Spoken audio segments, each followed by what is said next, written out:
All right. Well, hey, thank you guys so much for joining me today. I really, really appreciate you taking a few minutes out of your time to be part of this Zoom call for our weekend services on parenting and family. So I'll give you guys a second to introduce yourself. You bet. Hi, Andrew. It's really great to see you, and thank you so much for the opportunity to be here with you and everybody in the crossing. My name is Christy Flores, and I live here in Costa Mesa with my husband. We are about to celebrate our 10-year wedding anniversary at the end of July, and he is also an educator in Newport Mesa. He is a middle school teacher at T. Winkle Middle School, and he's also working on his master's and is a golf coach and really great at ed tech, and has been helping other teachers out. So he's busy with that. But we here at home have two kids, a little girl, Isabel, who's 5.5, and we're so excited that she's going to start kindergarten in the fall. And then a little boy who is, when you think of all boy, he is all boy. Isaiah just turned 3. And when Chris and I are not being parents, like I had mentioned, he's a teacher, and I have the privilege to serve as the principal at Davis Magnet School. Go Ducks. Yes. Some of you guys know this. My kids go to Davis. Great experience. Go Ducks. Thank you. I'm so glad to hear that. So I am starting my 18th year as an educator in Newport Mesa, where I started off as a teacher, teaching first, third, fourth, and a 4-5 combo before becoming the principal at Davis. And this will be my 8th year, and I have the privilege of working with an amazing staff of almost 70 people, and we support over 600 awesome kiddos from all over Newport Beach and Costa Mesa. So in whatever spare time I have, which is very rare, I love running and yoga and reading. So yeah, That's awesome. It's good to be here. Christy. Good to be here. Awesome. Well, Christy, I learned a lot about you today. So some of you have already seen me, and I'm Cindy Pedroso, and I happen to be the principal at Pomona, and go Pomona. Yeah, go Pomona. Okay, go Pomona. I renamed them Pomona Strong. I think we all have to have that now. So anyway, will be my 2nd year in Newport Mesa. I actually came from the Ocean View School District. And prior to that, I lived in Florida with my family. As some of you have met, I have an awesome husband most days. Fortunately for me, he does not have to work from home, so I think that's been a great blessing for us. He is currently in the food industry, so he's definitely very busy doing his essential part. I, too, have 2 children. I have 2 boys, and one's 12 in middle school, and that's been an interesting experience for us all together. And then I have an 8-year-old. He will be going into 3rd grade this coming school year. I started my career actually in the state of Florida, where I've taught pretty much every grade from kinder through 6th grade now. And then I did college for a little bit. I threw a little bit of college experience in there. I have a special ed background, so I've taught, gen ed, special ed, and, just a reading specialist was really my thing for a number of years. So I bring a lot of different teaching experiences, but just really now starting to dive into administration in a very unique time. I think I'm going to learn a whole lot in a very short amount of time. About what do I do for a little bit of me time? I hide in my garage where I get to work out a little bit and give myself a little bit of that self-care. It's never usually very quiet. Somebody's actually still running up above my head, or I hear the boys having very strong discussions, I'll say. A lot of activity, but I try to zone it out as best I can, but it's always very active in my home. I'm sure you'll see a little bit of that even when we have this conversation today. So thank you so much for having me once again. Are you kidding? Thank you guys. Thank you guys so much. And just real quick, before we dive in, I'd love to hear hey, how'd you guys get connected to the crossing? So Christy, would you go first? Yeah, of course. So My husband and I have been wanting to find a church for a while and just hadn't done it yet. And, this past April when we were all at home, I told him right up before Easter, I was like, hey, man, I really want to find a church service that we can connect to for Easter. And so he started looking around online and watching different preview videos and everything. And so I distinctly remember he handed me his iPad one night and he's like, hey, I think you should check this one out. I really like it. And it was you, Andrew. And I saw your picture. I'm like, hey, I know that guy. His kids go to my school and they are the nicest family.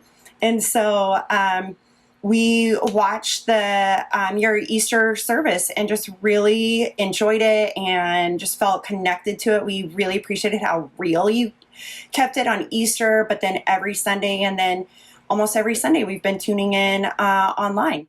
That's awesome. I love it. Thanks. How about you, Cindy? My experience a little bit different. They just appeared at my door at Pomona. I mean, I think I was fresh in the job like 4 days. And Fleur, my office manager, is like, well, they really want to meet you. But there were so many different organizations that Pomona works with and just a lot of things. And as a new administrator, literally hired 4 days prior, I'm like, who are they? Like, why do I have to meet with them? So a lot of that, but I met some wonderful people through that process and we did have that meeting and I really enjoyed meeting with some of the actual members from your church who do a lot of volunteer work at Pomona. And so there's been a long-standing relationship with that. And so I was actually, once the fear subsided, because there was a lot of people waiting for me, it was great because it was just, it felt comfortable right away. It wasn't, I'm joking, it wasn't pushy. It was, we're here for you. How can we help you? What can we do? Whether it's for the students or their teachers or me personally. Is there something that you want? I mean, we got a toaster oven, which was so delightful on our very first staff meeting. And my staff's looking at me like, you're awesome. I'm like, I'm not awesome. It came from them. So that was just a really nice, warm welcome for me in particular. And then actually he's evolved. Andrew and I, we get along quite well. And I think he's funny. Most of the time. I don't know that everyone thinks he's funny. He thinks he's funny, but I think that he's funny because he thinks he's funny. Thank you. And it's true. You're welcome. So we, have that, and that's been, really nice as well, just to have that connection. But I too grew up going to church, and since moving here, I never really found a place that I felt comfortable or just felt like a good fit. And so when I had the opportunity to come to your services back in December, and I did all of those, I had really an opportunity to both see not only the Spanish service, but your English service. And it just felt so good. And my kids were good with it. And my husband felt comfortable. And it just was such a nice thing. And then like Christy just mentioned, I've been listening every weekend and making lemonades with the rest of you and listening to those. And your messages, like she said, I think they're real, they're simple, and it just feels good. And it's a nice way for me to start my week now. That's cool. Well, thank you guys. Thanks for sharing that. Appreciate it. I appreciate you, both of you, giving the time. So really what we wanted to do is focus on just 2 questions. And again, the reason we're asking you guys is as parents and as educators, obviously we're all in this unique season together. And so I'd love to hear from you guys just real quickly. So how has this been for you, this whole transition from March, sheltering in place? How's it been for you guys as parents? Let's not all both jump in. Which part do I talk about and really process here? I'll start. I'll tell you, it's been a roller coaster. Some days are great. And then other days, it's like, how many meltdowns have we experienced? And usually, most of the time, the meltdowns are from the kids. Every once in a while, us adults will have them too. But it's tough. It's really hard. I've noticed our family since March 13th, when all of this happened, we've experienced like these different phases. but we really do our best to find the positives.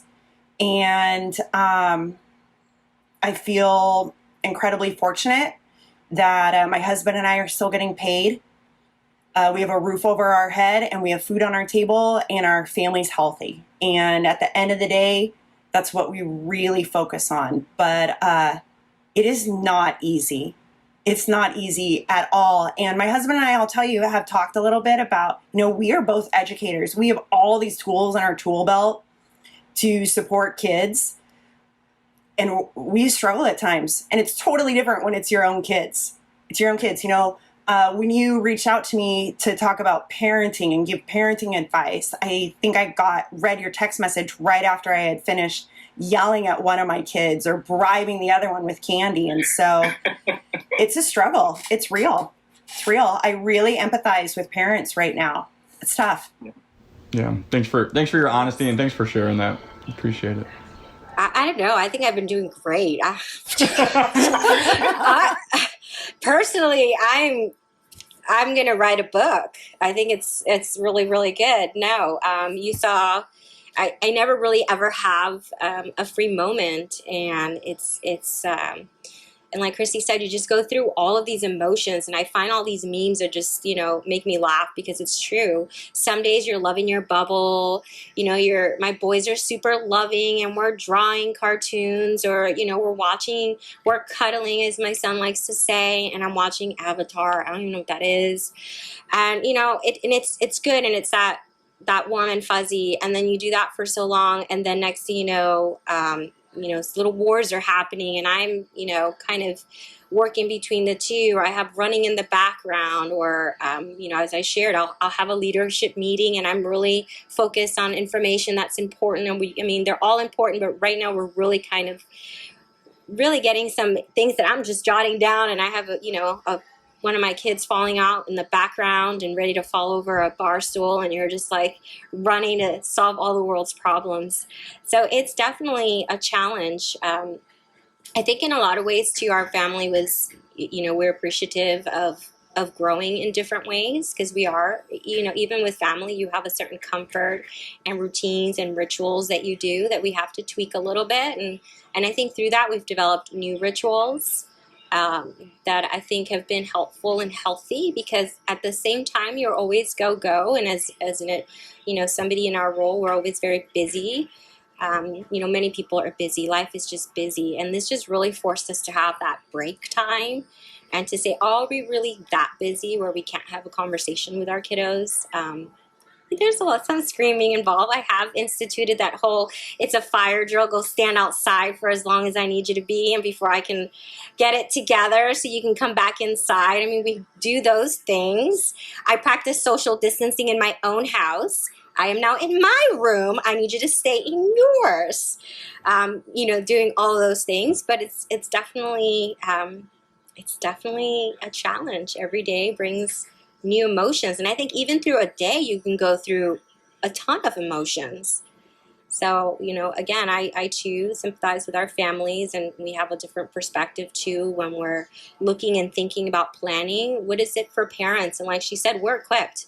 I know how to professionally handle those tantrums. I know how to professionally self-regulate, and I know how to educate my children, but I'm not really great at it at my own house. And so there's a lot of that too, that you're going, well, I know how to do this, but I'm not doing such a great job.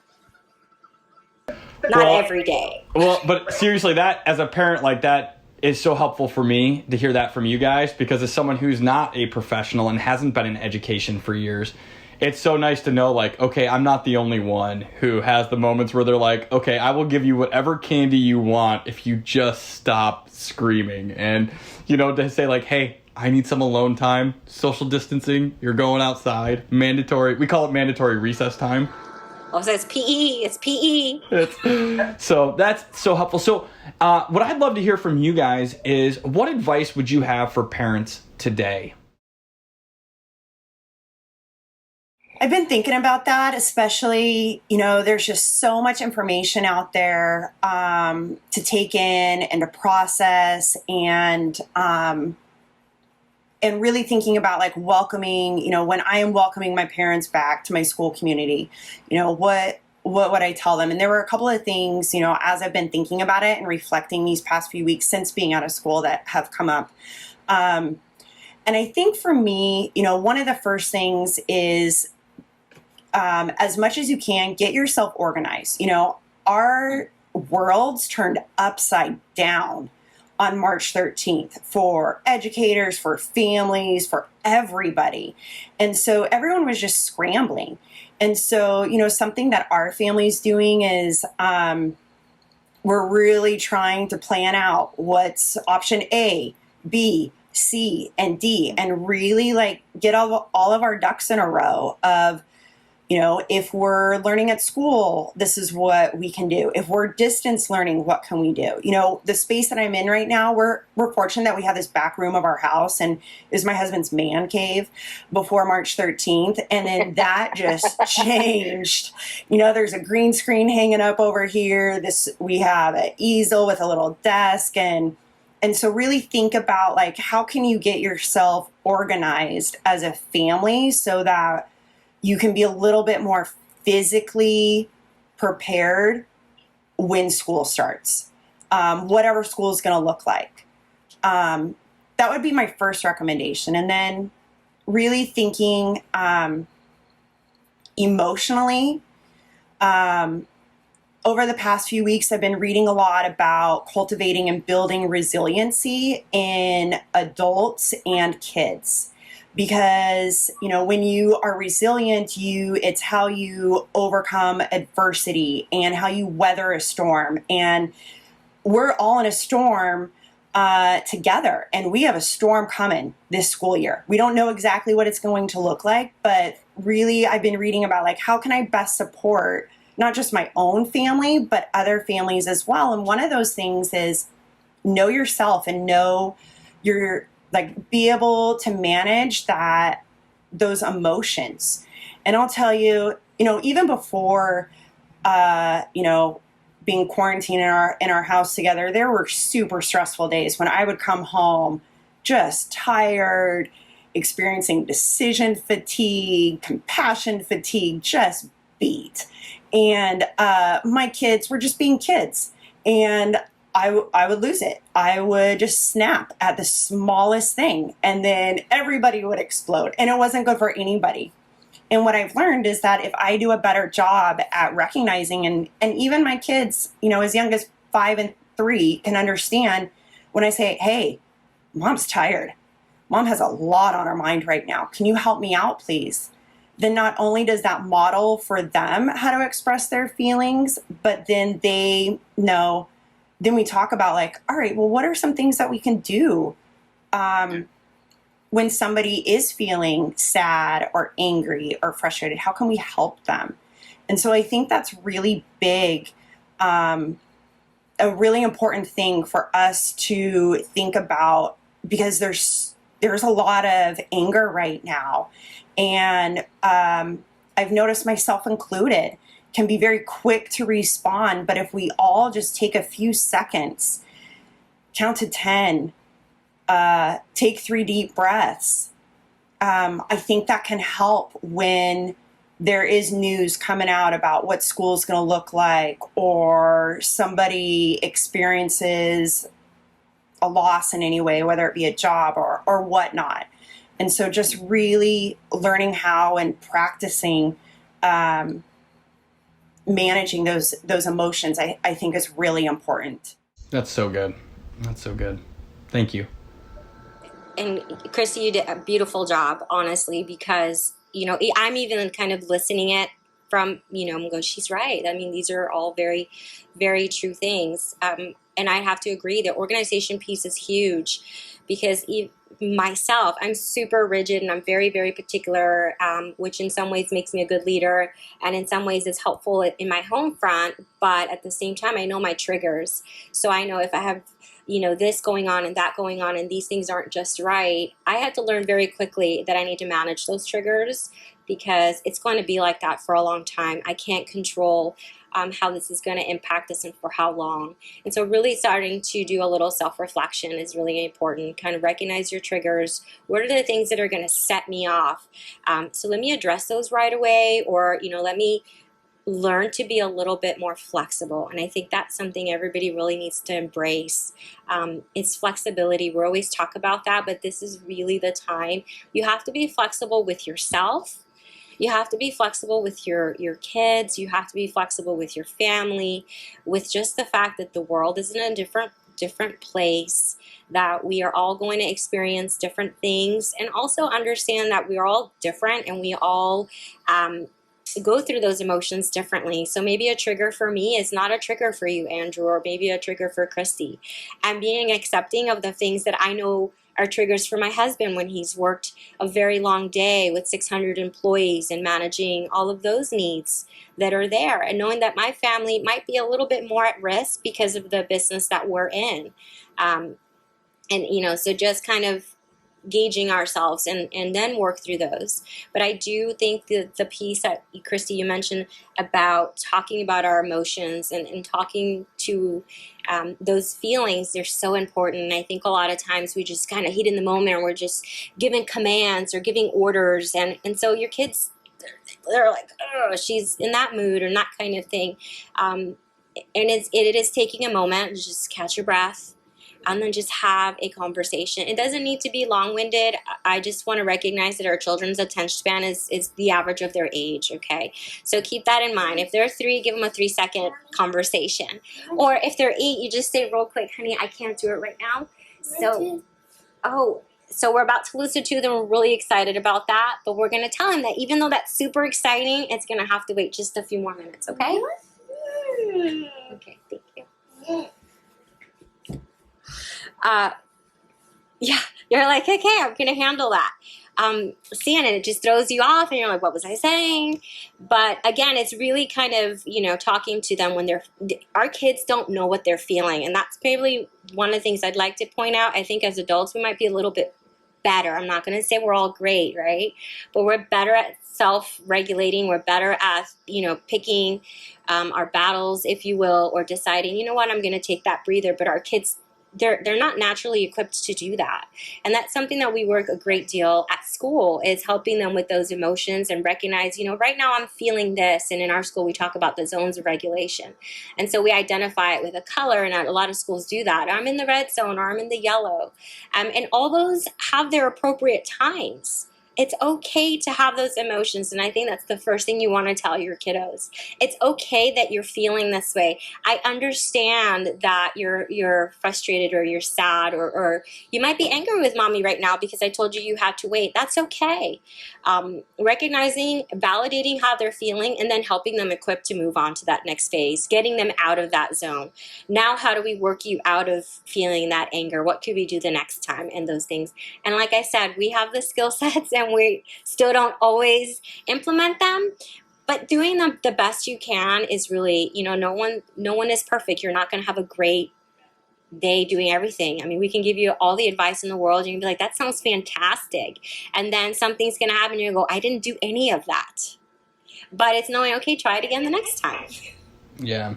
No, and that, honestly, again, that helps so much to hear that is from both of you guys, is like, we're not going to do it perfectly. So even with this advice, even being able to walk through some of these, and my hunch is everyone listening to this right now, like, there's at least one thing around organization or identifying where we're at, we're all able to identify with something, but just the freedom to say, like, hey, we're not going to do it perfectly is so helpful. So this is so good, you guys.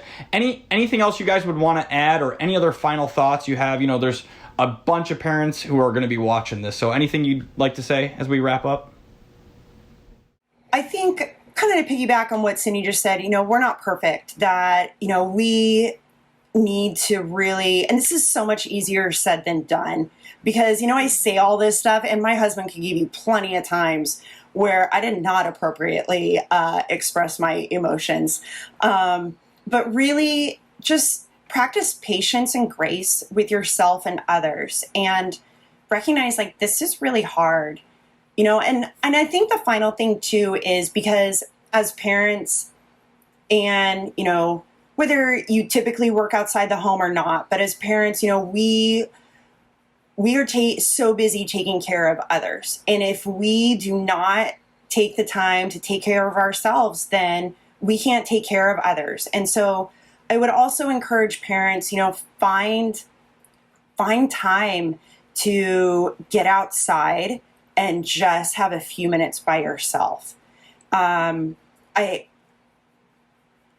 One of the things that I did is I adjusted my schedule when I was here at home with running a large school, with 2 little ones at home and a husband here working at home. Is we really adjusted our schedule where I took the kids out and I was walking or running first thing in the morning. And then once my final Zoom meeting was done, I was back out there moving again. And exercising makes a huge difference. And now even I'll take my bike out and just ride around the neighborhood for 10 or 20 minutes when my husband's home and the kids are down, just to have that time. And so just to practice self-care, I think, is really, really important. That's so good. And again, that self-care piece is one of the things I had to address right away for myself, because I saw very, very quickly, I'm a brand new principal. I am, brand new district. I'm just trying to wrap my mind around that piece, and then everything just so abruptly changed. And I'm trying to figure out, well, how do I do this? My husband is not working from home. That's a good thing. And then that's not a good thing, because then I have kiddos that I have no one to care for them. So there was all of those little pieces, and I was running myself ragged. And then after I did all my work hours, then I spend the evening being the parent that everyone else is doing, right? Trying to figure out, what homework didn't you do? How do we log into that? And let's get all those pieces taken care of. And then I was just like, hold on, now let's cook, and now let's do. I can't tell you how much I miss school lunch. I'll pay hundreds not to have to feed them all day long. I said, how do you do this at school? There's not somebody there every 2 hours providing you with a snack. That piece alone is time consuming. So I've incorporated a little bit of just, mommy needs those 30 minutes. And I do that exercise piece. That's been very huge for me. But it really does help with the kids when they are they've already reached that level. Any movement is magical. So I would, even if they're walking around the house, even if they're pushing heavy items throughout the house, little side tip, that helps them release that energy that they need to, and it helps to kind of bring them down. It's never going to work. I need you to calm down. I need you to stop it right now. It just doesn't work. So that outside piece is huge, that fresh air, if you can get it, even if it's in your tiny patio, it's going to be life-changing. And like she said, just be patient with the fact that we don't have all the answers. We are very dependent on what someone else is going to tell us to do. We don't know what school is going to look like. We don't know, how the world is going to continue to evolve. And just know that everybody has good intentions. I want everybody to keep that in mind. Everybody has good intentions. We want to do the best we can, not only for our home, our families, but whatever job that we do. And be accepting of that of others when you are at the grocery store, when you're out in the world and you're interacting. Assume good intentions. And I think that always is just very helpful. Come from that safe place. Yeah, that's so helpful. One of the things we talk about with our staff sometimes is just believe the best in others. And so I love that. And I feel like that's such a fitting closing word, is just believe the best. And everyone's in this together. You guys, I so appreciate this time that you guys are spending with us today. And just for the insight, I know for me, this is helpful for me as a parent. And I know every parent watching this and everyone who's connected to parents, this is so helpful for you guys. So thank you for giving up your time. Thank you for how you care for the students of our community as well. You guys both put in countless hours throughout the summer, throughout the school year, to provide the best experience possible to every student in Costa Mesa. So thank you guys for how you love and care for the students. And just thank you guys for being part of our church. I so appreciate it. So thank you guys for your time today. Thank you. Thank you.